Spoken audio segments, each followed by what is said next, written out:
Hello, hello, hello, my reader and writer friends. Today on AKHarrell Writes, we are going to be actually looking at a little trip that I took to see an author that I really enjoy. And I hope you'll enjoy him too. At the same time, we are going to be visiting a location in my neck of the woods that I knew nothing about. Stay tuned.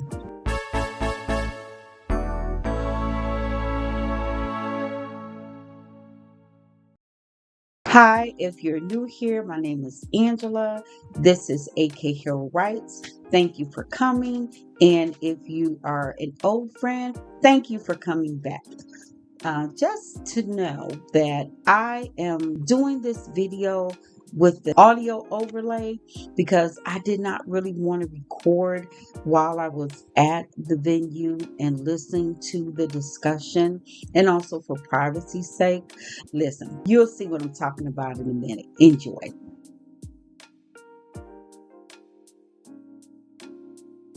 Lee Hawkins is an award-winning journalist and musician. For 19 years, he was a reporter at the Wall Street Journal.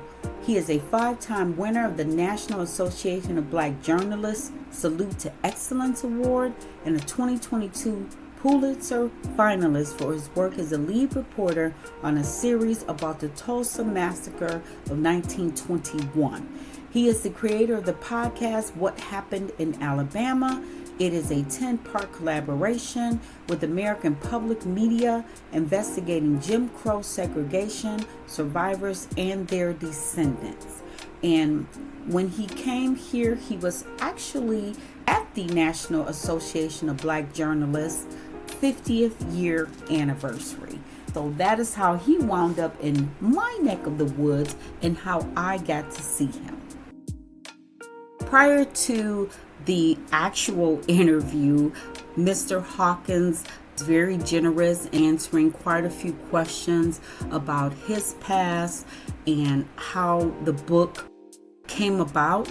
And that was very endearing, especially because he gave the audience quite a bit of information about the necessity of keeping memories alive and the necessity of oral history, especially as it relates to Black lineage.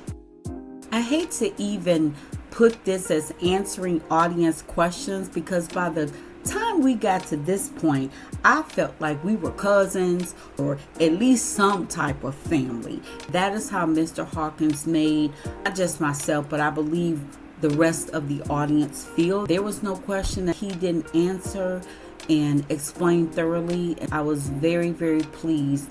And then he did something that I felt was unique. He actually wanted to know about us, about our history. He wanted to know where our families got there. You could tell he genuinely cared about those things that matter to us. It was just a delight, and I implore you, if you have a chance to ever go to an author talk with him, do that. And of course, as you do when you get together with family, we all took a very nice group photo. It was such a warm environment, and so you really just felt like you were almost at a family reunion. And of course, I had to get my book signed. He was very supportive, a great human being. Again, if you get the chance to speak with him, to write him, especially to read his books, please do so. And as we always do, we are going to shout out a channel I enjoy and that I hope you will enjoy too. This is a twofer on this one. A channel and a location.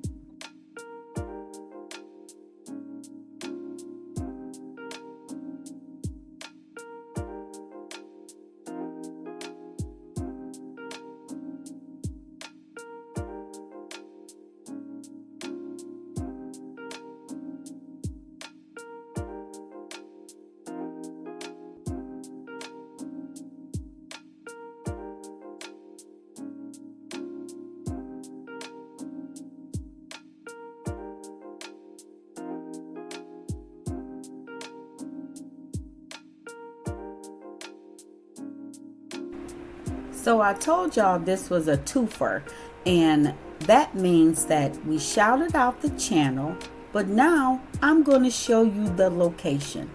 This is located in Cleveland, Ohio, and here you go.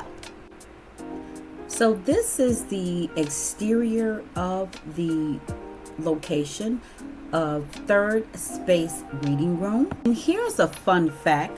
This building was actually the building that I used to take my children to when they were very, very, very young, years and years and years ago, to see their pediatrician.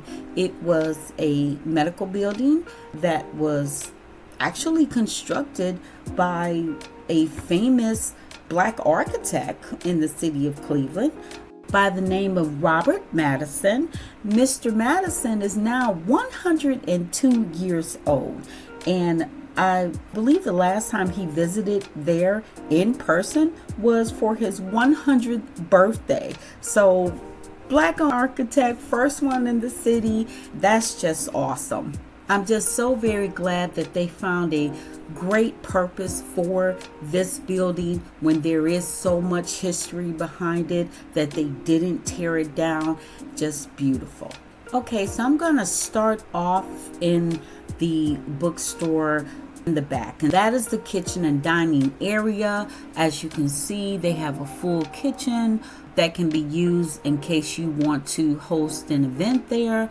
There are places to sit and eat, and many times they have events where intergenerational people are there. They serve food. I think it's the last Saturday in the month. Don't quote me on that, but I think that's when it is. They have different caterers from around the city, icon caterers, to come in to cater for these events. They also have book club events you can have there, and a host of other events. And so that is the kitchen and dining area. Now, as we make our way towards the middle of the store, they have a very nice lounge area, different types of seating, leather couches, swivel chairs, just different kinds of seating. They have stacked chairs as well for when you have a larger event, and of course you saw the dining area with those chairs. Also, they have beautiful artwork around the bookstore, and this is one of the pieces I enjoyed. It sits right over the couch area. It's very very pretty, and so it's just a nice cozy space. And of course, we have to take our little pause for the cause. Please like, comment, share, and subscribe. Thank you. What I really enjoy about this space is the amount of book space that they have. This is the book space that's closest to the door. The inner part of the space that we saw when I showed you guys that exterior window, this is on the other side of that window. Okay, as you walk further into the store, you will see the first bookshelf, and then to the right of that bookshelf is where the payment center with the cash register would be. Right behind that wall, we'll see this in another photo, but you'll see another bookshelf behind the cash register, and then they also have a schedule of events that's right on the other side of that wall. That is also where you would go in to use the restrooms. That is book space number 2. This is the third book space.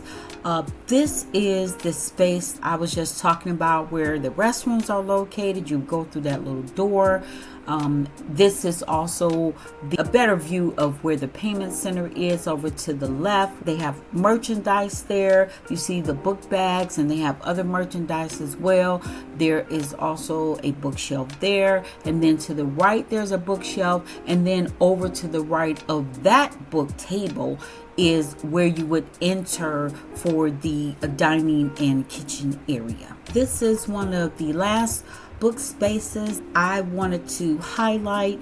I love the pride they have in trying to get the community together as far as Black culture and really being one of those places you feel safe as a Black person, knowing you can come there for literacy, you can come there for events, you can meet your elders, you can meet your descendants. It's such a great space. I would implore you to visit them.